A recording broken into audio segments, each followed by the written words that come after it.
Federal Transport Minister Omar ALGHABRA. Minister, thanks so much. Good afternoon, Aaron. Now, you were in Montreal today to make a big announcement, although when I say that, I should point out we were kidding about this earlier on. It is a big announcement in terms of investment, but in terms of details, not so much. So do you want to let everybody know what the big announcement was today? Sure. I'm still in Montreal, by the way, and today was a big announcement. People in Quebec and in Ontario have been talking about this project for decades.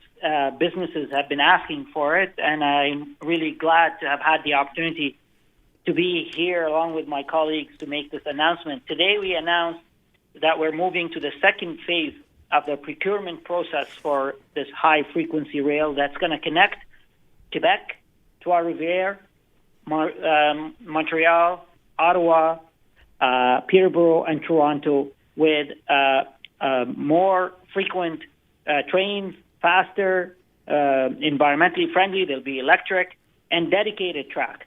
So this is the largest infrastructure project in Canada's history. It's going to add options for passengers. It's going to create jobs. It's going to reduce emissions. And it's about nation building. We are connecting communities by providing options for Canadians who want to travel and visit each other. It's nice to have you in Montreal today, and I have to say I love this idea, Minister, but I'm having deja vu because way back when I was a teenager, my dad lived in Toronto. I took the train there a lot, and we were talking about that then. And as you said, it's been decades. All these years later, we're still talking about it. Why has this taken so long? Yeah, Natasha, I know, and I understand why some people are skeptical because they've, the discussions have been ongoing for years. And our government has made a commitment to it a couple of years ago. And over the last 2 years, we have put together a business case for it. After consulting with communities, with towns, with cities, with stakeholders.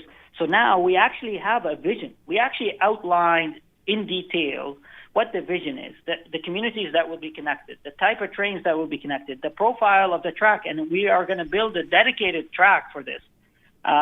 So we really have a clearly articulated vision for what we want to do. And now we're moving to the next phase. This project, because of its magnitude, because of how massive it is, takes years. And we need to do it right. That's why it takes years. That's why there's consultation, environmental impact assessment. That's why there's going to be consultation with Indigenous peoples. So, and that's why it's really important that we bring Canadians along throughout this process. So, while they may not be seeing shovels in the ground right now, but we want to bring them behind the scenes so they see the process and the work that is being done, so they maintain confidence and enthusiasm about what we're doing. So I hope, Natasha, that this addresses your skepticism, but, keep holding us accountable. That's fair. But I can tell you our government is highly committed to building it.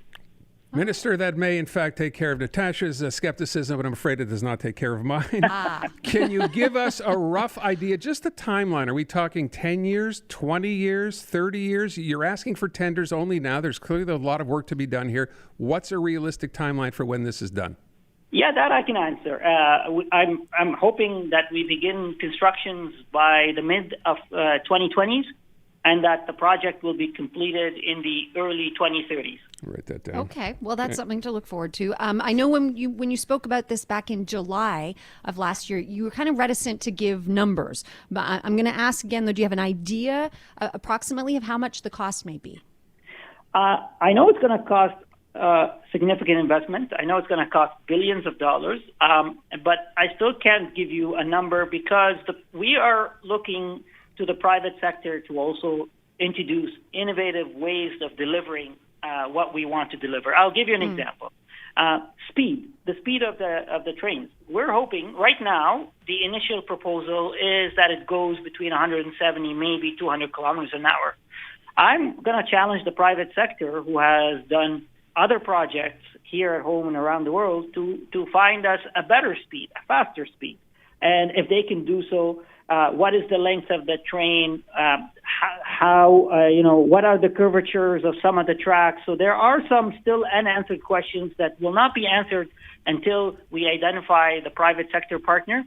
So I am unfortunately not able to give you a dollar amount except to tell you that it's going to be significant. As I said, this is the largest project in Canada's history, but we need to do it right, and we need to make sure that we're spending taxpayers' money responsibly, and we're producing the results that Canadians expect. All right, so we're not going to use Elon Musk's tunnel idea to do this. We're actually going to call on the private sector to come up with the fastest trains they can, good for the environment, and that's basically what we're looking forward to. Well, if Mr. Musk want to make a proposal, we'll be happy to hear from him. But let me just say that we're going to encourage domestic content here.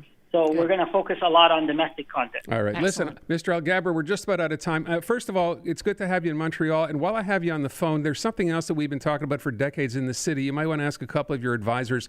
If you could spare a couple of dollars to open up Cavendish Boulevard, that would be really, really money well spent. So maybe just bring that up. Thank you very much. Thank you so much for your time. Appreciate it. Federal Transport Minister OMAR ALGHABRA. Yeah, big announcement today. I wrote it down, 2030. We'll check back in 8 years.